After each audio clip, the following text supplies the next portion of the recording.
A lawyer's pro-revenge on his boss. "This opinion is shit," my boss told me. He'd been a lawyer for 3 years, and the firm assigned me to him for training, to show me, junior counsel, how to be a litigator. I disliked my boss for a number of reasons. He knew no law, and he expressed himself badly in writing. For a litigator, that's like strike 1 and 2 right there, and strike 3 was this. He had no balls. He was actually scared of going to court. I noticed this when he took me to assignment court one day, and when it was his turn to speak, his hands were shaking. He was scared, in fucking assignment court, where all you do is set a trial date.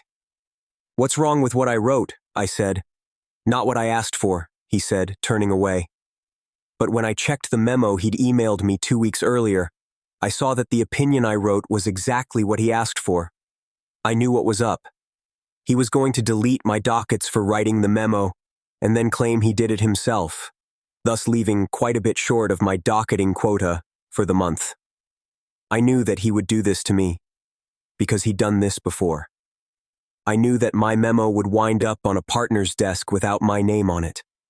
I knew that for a fact, because the firm I worked at was one of the first in the city to have a really good internal network. We were using email for internal communications before the internet became a thing. So the firm was way ahead in terms of technology, but not in terms of security, and not long after I joined the firm, I learned how to surf away on the firm's hard drive and find interesting things, like evidence that my boss was plagiarizing my work. My boss was the very model of the young downtown lawyer. His perfect shoes always gleamed. He wore bespoke suits because he came from money. Everyone just took it for granted that he was on the partner track. I, on the other hand, was well on my way to nowhere special, so maybe he thought it was okay to fuck with me. If so, that was a big mistake on his part. I didn't like having my billable hours fucked with. I seriously resented it because I was already being targeted as one of the juniors who doesn't dock it as much as he should, and I was getting pushback from the partner who headed our team. I told the partner what was going on, but he didn't care. It was like being back in middle school and showing up in the office with bruises on my face and the principal saying, "Boys will be boys," and sending me on my way. "You'll just have to work harder or smarter," the partner said, when I reported the latest bullshit thing my boss did to me. I couldn't work harder. I was doing the usual 6 days a week lawyers downtown are forced to do. But I could work smarter, and that night, I thought up a plan. Christmas was coming, and I thought I'd give my boss a little present. It landed on his desk on December 24th, in the form of a memo purporting to be from the partner that my boss reported to. The partner was an old guy, and not really on board with emails and computers, so he did everything old school, on paper. So when my boss came in on December 24th and saw a memo on his desk from the partner with a legal research assignment, that wasn't unusual. The memo was drafted in the usual form that the partner used, because of course, I had taken great pains to make sure that it looked authentic. My boss walked over to the little cubicles where the juniors worked and gave me the same memo. Except his secretary had retyped it, so now the assignment was from him to me instead of from the partner to my boss.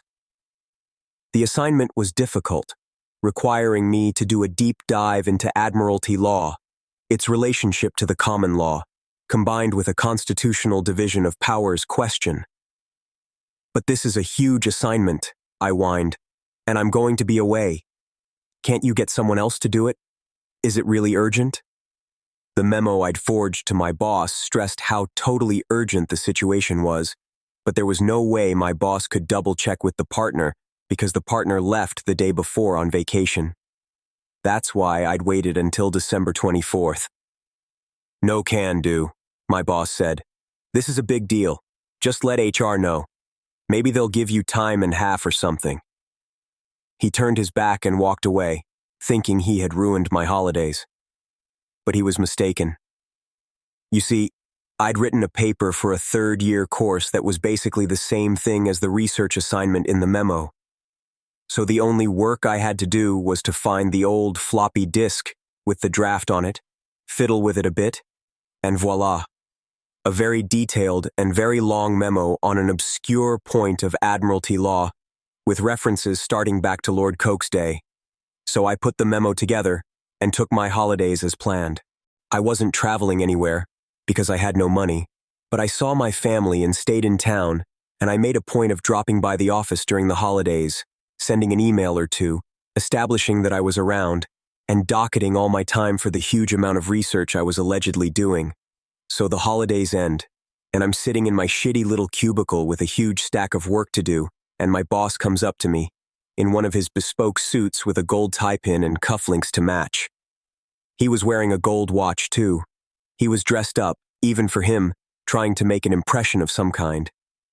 "Where's that memo? You were supposed to have it on my desk when I got back. I'm going into a meeting at noon." "Just finished it this morning," I said, handing him the lengthy memo that was still warm from the printer. My boss took the memo in his hands and felt its heft, and he smiled. Then he turned and walked away without a word. Just before lunch, I heard a commotion down the hall. It was a pretty loud commotion, as such things go, a loud fuck. And then a door was flung open. It was the partner, and he was screaming for my boss to get his ass into his office, now, right now, as in immediately. I had the pleasure of watching my boss scramble down the hall. "Just what the fucking fuck is this?" the partner said, standing in the doorway to his office and holding my handiwork at arm's length with his thumb and index finger, as if he were afraid that handling it would soil him. My boss mumbled something, and then the partner ushered him inside. I heard more shouting, then the sound of muffled excuses, and then more shouting from the partner. Then the door flung open again. "Call it in the 90s. Get your ass in here too," the partner said, and I got my ass in there pronto. "Did you write this fucking memo?" the partner said. I took it from him and looked it over. "I wrote it. The cover page has been changed to remove my name, but other than that, it's mine. I spent all Christmas on it. Is there something wrong with it?" The partner exploded. "Is there something wrong with it? Something wrong? I'll tell you what's wrong with it. It's fucking useless. Totally useless." I explained that I'd followed my boss's instructions to the letter, and that I'd docketed more than 100 hours on it. At this, the partner really went nuts, and told me to go back to my desk and fetch him the memo from my boss. I brought it to him, and when he read it, his face went red. He told me I could leave, and I hauled ass out of there. From my little cubicle, I wasn't close enough to hear the full chewing out my boss got, but I heard the details through the grapevine over the next few days, about how the partners were seriously pissed that my boss had wasted over 100 hours of a junior's time on a useless task that was obviously a prank, and how had my boss not realized that he was being pranked? Was he an idiot? I wasn't blamed at all, of course. I had been working under my boss's close supervision. My boss didn't get fired, but there were some good outcomes for me. For one thing, the partner told me to send him a copy of any memos I wrote for my boss, and that ended him taking credit for my work. My boss also stopped deleting my dockets for my research.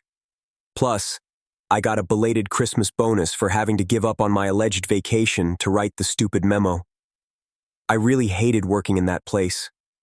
But whenever times were tough, I'd think back to the case of the forged memo, and that always brought a smile to my face.